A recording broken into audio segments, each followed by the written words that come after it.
Hello folks, welcome to the channel. If you're not able to change your Windows wallpaper, then watch this video.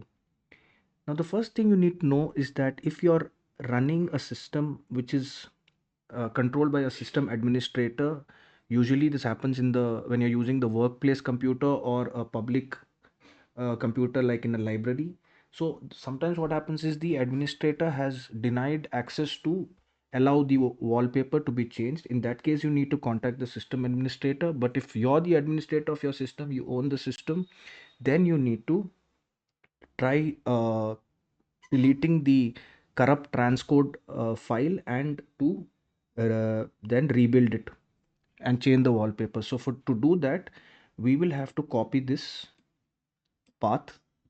This will be found in the description of this video, and then we will open the run dialog by pressing the Windows and the R button and then copying the path here, and then we'll click on enter.